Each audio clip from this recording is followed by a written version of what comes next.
Tonight's headlines: Palace confirms Duterte eyeing Senate run.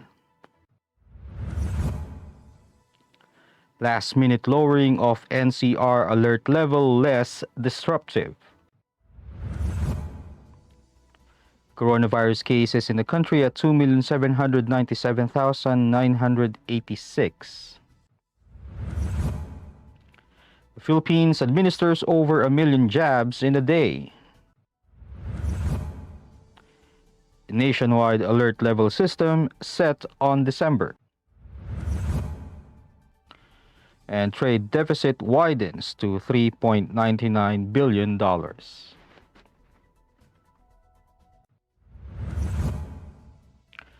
Good evening. Today is Friday, November 5, 2021. I am Elmer Navarro Manuel, and this is Tribune News on Q. Here are the stories for this evening. Malacanang on Friday confirmed that President Rodrigo Duterte is considering running for senator in the 2022 elections.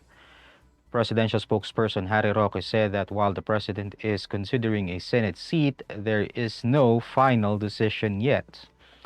President Duterte did not file a certificate of candidacy for the 2022 polls during the filing period from October 1 to 8. He, however, can enter the Senate race by substituting any member of his political party PDP Laban who filed a COC for senator. The substitution can be made until November 15. Duterte had earlier said he'd run for vice president in 2022 but later on decided against it, saying he'd rather just retire from politics. Malacanang on Friday said that the last-minute announcement of eased COVID-19 restrictions in Metro Manila was not as troublesome as the last-minute raising of alert level, as it allowed more people to go back to work. Presidential spokesperson Harry Roque made a response when asked if it was fair to businesses to only be informed of the eased restrictions in Metro Manila from alert level 3 to alert level 2 less than 3 hours before the new policy took effect. Under the alert level 2, the operational capacity of businesses were increased to 50% for indoors, provided that adults are fully vaccinated, and 70% for outdoors. Health Undersecretary Maria Rosario Vergere, for her part, said the alert level was eased in NCR after authorities took into account the fewer number of COVID-19 cases in the region for the last 2 weeks. The Department of Health reported 2,376 confirmed coronavirus disease cases on Friday to bring the total number of infections in the country to 2,797,986. This brought the active cases to 37,377, and of the total, 69% are mild, 5.4% are asymptomatic, 8.2% are severe, and 3.5% are in critical condition. The number of recoveries, on the other hand, rose to 2,716,524 after 2,109 patients recovered from the deadly disease. The death toll is now at 44,085 with 260 fatalities recorded. Data also show that 43% of the total 3,900 ICU beds in the country are in use, while 37% of the 1,300 ICU beds in the National Capital Region are occupied. Tribune News on Q will be back after these reminders. Botomoto Halalan 2022, the Daily Tribune special coverage.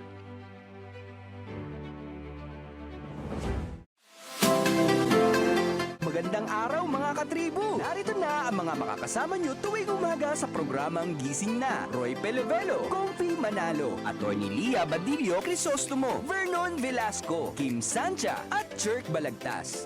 Abangan ang programang Gising Na mula alas 8 hanggang alas 9 ng umaga sa Facebook page ng Daily Tribune. Ilabas na ang mainit na kape at samahan kami sa inyong pag-almusal, mga katribo. Sama-sama natin alamin ang mga natatagong istorya sa mga latest na kaganapan sa loob at labas ng bansa.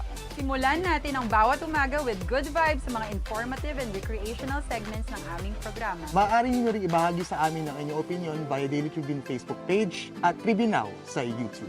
Makichika na rin sa latest showbiz happenings mga katribo. Kaya naman, magkita-kita po tayo mula Lunes hanggang Biyernes, alas 8 hanggang alas 9 ng umaga at magsama-sama po tayo sa Gising na!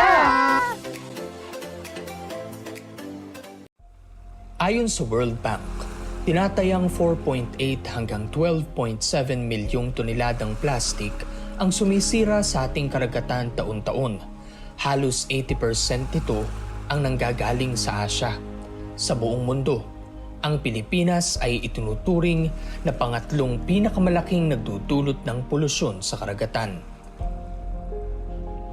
Ang nakalalasong kemikal mula sa plastic ay di lamang kumukontamina sa karagatan, ngunit pati na rin sa hanging nilalanghap at lupang ginagalawan natin. Kung magpapatuloy ang kasalukuyang paggamit ng single-use plastics, sa taong 2050, mas marami na ang plastic kumpara sa mga isda na nasa ating mga karagatan. Dahil dito, mas pinaiigting ng pamahalaan ang kampanya laban sa paggamit ng single-use plastics. Nanganganib ang ating planeta. Iisa lang ito. Lahat tayo ay dapat kumilos sa lalong madaling panahon upang pangalagaan ito. Tama na ang plastikan.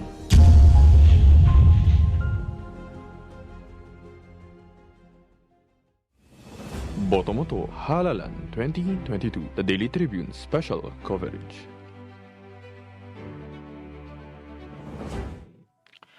In other news, the palace said that the Philippines administered over 1 million COVID-19 vaccine doses in a single day on Thursday, November 4, for the first time since the vaccination program started last March 1.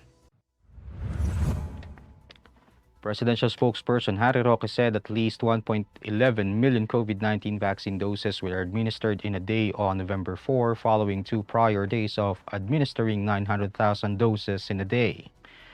This brought the total number of fully vaccinated Filipinos to 28.7 million, and the government plans to fully vaccinate 80% of 109 million Filipinos by May 9, 2022 to achieve herd immunity against COVID-19.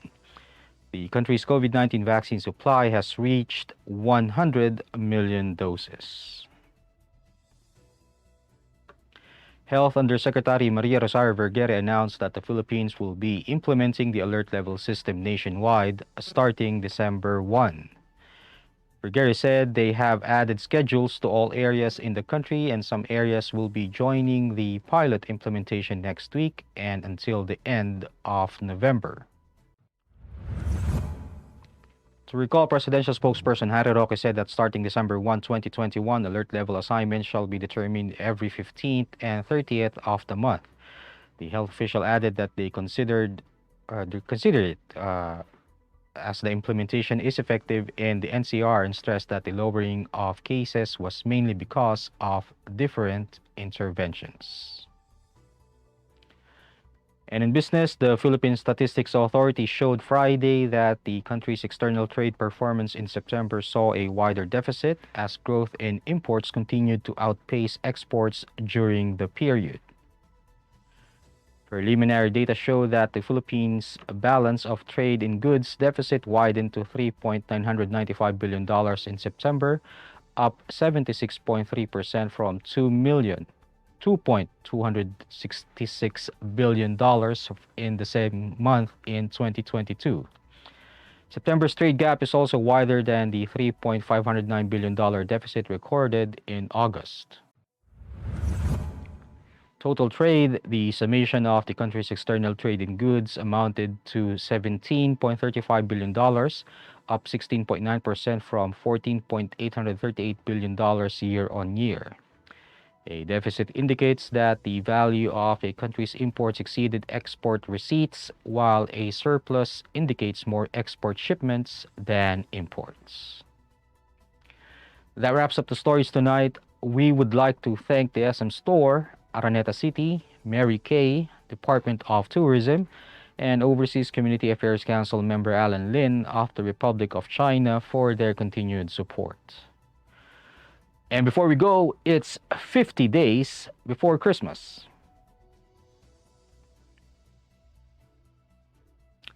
Again, this is Elmer Navarro Manuel, and you're watching Tribune News on Q. Stay safe, stay healthy, and stay at home. Good night, and God bless us all. Catch the latest news on our website, tribune.net.ph. Follow us on Facebook, Twitter, and Instagram. Subscribe to our YouTube channel, Tribune Now. Download the Daily Tribune app on Apple Store for iOS and Google Play for Android to get the latest and most comprehensive news online. Daily Tribune invites you to join its Viber community, Katribu, to get updates on the hottest news on politics, business, sports, lifestyle, and entertainment. Emoticons of the Tribune mascot Tarcito are available on our community Viber.